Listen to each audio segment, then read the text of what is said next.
ನಾನು ಕೇರಳದಲ್ಲಿ 26ನೇ ತಾರೀಕಿಗೆ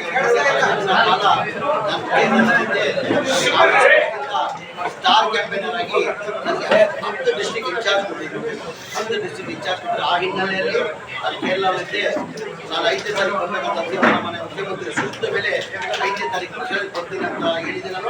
ಇವತ್ತು ಪ್ರಚಾರಕ್ಕೋಸ್ಕರ ಪ್ರಚಾರಕ್ಕೋಸ್ಕರ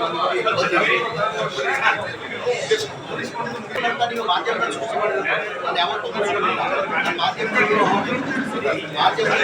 ನಾಮಿನೇಷನ್ ಆಗುವಾಗ ನಾಮಿನೇಷನ್ ಹಾಕಿದ್ದೀನ. ನಾನು ಮನೆ ಬರಬೇಕಾಗಿತ್ತು. ನನ್ನ ಕ್ವಶನ್ ಇತ್ತು, 3 ಕ್ವಶನ್ಸ್ ಇತ್ತು. ಅಲ್ಲೇ ಮಾಧ್ಯಮದಲ್ಲಿ ವಿಧಾನಸಭೆ ಹೇಳಿದೆ ಮಾಧ್ಯಮದವ್ರಿಗೆ ನಾನು ಆಕ್ಚುಲಿ ಕ್ವಶನ್ ಇದ್ದಿದ್ದ ಕಾರಣಕ್ಕೆ ನಾನು ಹೋಗಕ್ಕೆ ಸಾಧ್ಯ ಆಗಿಲ್ಲ. ನಾನು ಚುನಾವಣೆ ಪ್ರಚಾರಕ್ಕೆ ಹೋಗ್ತೀನಿ, ಗೆಲ್ಸ್ಕೊಂಡೇ ಬರ್ತೀನಿ ಅಂತ ಹೇಳಿದ್ದೀನಿ ನಾನು.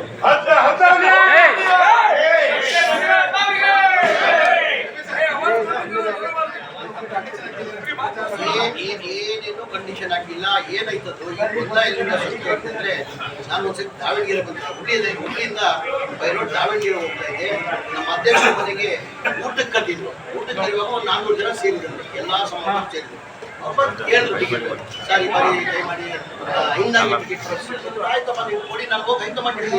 ನಾನು ಭಾಳ ಸತಿ ಹೇಳ್ತೀನಿ. ನಾನು ನಮ್ಮ ಕಾಂಗ್ರೆಸ್ ಪಕ್ಷ ಹೈಕಮಾಂಡ್ ಪಕ್ಷ ಚಾಮರಾಜಪೇಟೆ ನಾನು MLA ಆಗಿದ್ದೀನಿ. 28 ನನ್ನ ಕೊಡ್ತಾರಂತಲೂ ನಿರೀಕ್ಷೆ ಇಟ್ಕೊಂಡಿಲ್ಲ. ನಾನು ಹೈಕಮಾಂಡ್ ಕೊಡಬೇಕಾಗಿರೋದು.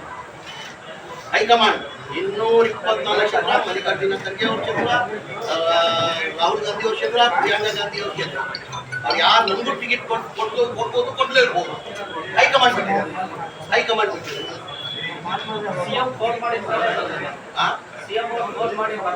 ಇಲ್ಲ, CM ಅವ್ರು ಫೋನ್ ಮಾಡಿ ವೇಣುಗೋಪಾಲ್ ಅವರು 7ನೇ ತಾರೀಕುವರೆಗೂ ಅಲ್ಲೇ ಇರ್ಬೇಕಂತ ಮನೆ ಸಿದ್ದರಾಮಯ್ಯ ಕೇಳ್ಕೊಂಡಿದ್ರು. ಇಲ್ಲ ಕಣೋ, ನೀನು ಬರಲೇಬೇಕು 5ನೇ ತಾರೀಕಿಗೆ, ನೀನು ಬರಲೇಬೇಕು, ನಾನು ಎಲ್ಲ ಕಡೆ ಹೇಳ್ಬಿಟ್ಟಿದ್ದೀನಿ ಅಂತ ಹೇಳ್ಬಿಟ್ಟು ವೇಣುಗೋಪಾಲ್ ಫೋನ್ ಮಾಡಿಬಿಟ್ಟು ಸಿದ್ದರಾಮಯ್ಯ ಅವರು ಇಲ್ಲ ಸರ್ ನಾನು ಹೇಳ್ಬಿಟ್ಟಿದ್ದೀನಿ, ಅವ್ರನ್ನ ಕಳ್ಸ್ಕೊಂಡು ನಾನು ಆಕ್ಚುಲಿ ಬರ್ತಾ ಇದ್ದೆ 5ನೇ ತಾರೀಕು ವೇಣುಗೋಪಾಲ್ ರಿಕ್ವೆಸ್ಟ್ ಮಾಡಿದೆ. ಇಲ್ಲ ಸರ್ ಗೊಂದಲ ಸೃಷ್ಟಿ ಮಾಡ್ತಿದ್ದಾರಲ್ಲಿ, ಸುಮ್ಗೆ ಏನೇನೋ ಪ್ರಚಾರ ಮಾಡ್ತಾರೆ, ನಾನು ಹೋಗಿ ಬರ್ತೀನಿ, ಒಂದು ದಿನಕ್ಕಾದ್ರೂ ಹೋಗಿ ಬರ್ತೀನಿ ಅಂತ ನಾನು ವೇಣುಗೋಪಾಲ್ ಅವ್ರಿಗೆ ಹೇಳಿದೆ. 5ನೇ ತಾರೀಕು ಬರಬೇಕಾ ಮಧ್ಯದಲ್ಲಿ ಬಂದವರು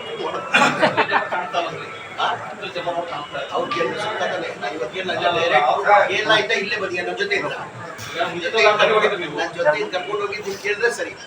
ನಂಗೆ ಗೊತ್ತಿಲ್ಲ, ಕೇಳ್ತೀನಿ. ಕರ್ನಾಟಕದ ಕ್ಯಾಬಿನೆಟ್ ಬಂದಿದೆ ನಿಮ್ಮ ಹತ್ರ. ದಾವಣಗೆರೆ 3 ಸರಿ MP ಆಗಿದ್ರು, MLC ಆಗಿದ್ರು, ಎಲ್ಲರೂ ಬಂದಿದ್ದಾರೆ. ಕರ್ನಾಟಕ ಬಗ್ಗೆ ಮಾತಾಡುವ ಅದ್ರ ಬಗ್ಗೆ ಮಾತಾಡುವ, ನಾನು ಮಾತಾಡ್ತೀನಿ. ಅದ್ರ ಬಗ್ಗೆ ಬೇರೆ ನಾನು ಕೇಳಿದ್ರೆ ಅದೇ ಪ್ರಚಾರಕ್ಕೆ ಬಂದಿರೋ. ಈಗ ನೀವು ನೋಡಿಕೊಂಡು ರೋಡ್ ಶೋ ಆಗ್ಬಿಟ್ಟಿಲ್ಲ. ಬೆಳಗ್ಗೆ ಯಾರ ಜೊತೆಲಿದ್ರು ಗೊತ್ತಿಲ್ಲ. ಅಲ್ಲಿಂದಾನೆ ಒಂದು 30 ಕಿಲೋಮೀಟರ್ ಜನ ಸಾಗರ ಕೇಳಿದ್ದಾರೆ, ಜನ ಸಾಗರ ಅವತ್ತು ಮಾಡಿದ್ದೀನಿ. ನಾಮಿನೇಷನ್ ದಿನ 23ನೇ ತಾರೀಕು ಹೇಳಿದ್ದೀನಿ. ಇವತ್ತು ಹೇಳ್ತಾರೆ ಪಕ್ಷದ ಕಾಂಗ್ರೆಸ್ ಪಕ್ಷದ